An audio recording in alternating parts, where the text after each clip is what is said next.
గురవే నమః. భగవంతుడు అల్పబుద్ధిని చూపించి అల్పమైనటువంటి అంతంతో కూడినటువంటి ఫలాన్ని పొందొద్దని చెప్తున్నాడు. అంతవత్తు ఫలం తేషాం తద్భవత్యల్పమేధసాం అని.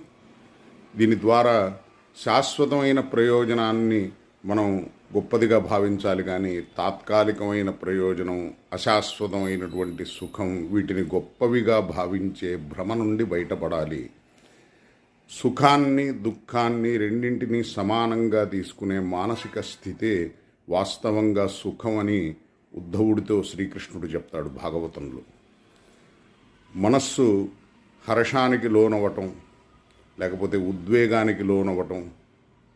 ఎందుకంటే ఏహి సంస్పర్శజా భోగా దుఃఖయోనయ ఏవతే.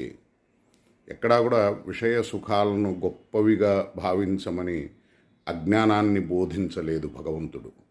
మనం జ్ఞానాన్ని ఆమోదించాలనుకుంటే దివ్యమైనటువంటి ఆనందాన్ని మన లక్ష్యంగా తెలుసుకొని మనకు సంబంధించిందిగా నిశ్చయించుకొని ఆ ఆనందాన్వేషణ, ఆ ఆనంద ప్రాప్తి, దానికి సంబంధించి భగవంతుడి విషయంలో నిష్ఠతో ఉండటం, భక్తిని చేయడం, శాశ్వతమైనటువంటిది, అనంతకాలం పాటు ఉండేది, అదే భక్తి ఇవ్వగలిగేది.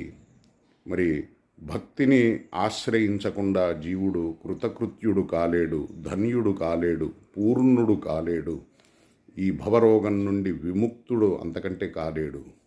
మరి వీటన్నింటికి సంబంధించి జీవుడికి భగవంతుడు పరమోపకారాన్ని, తనను భజించే అవకాశాన్ని ఇవ్వడం ద్వారా కలిగిస్తున్నాడు అనే సత్యాన్ని సదా గుర్తుంచుకోవాలి.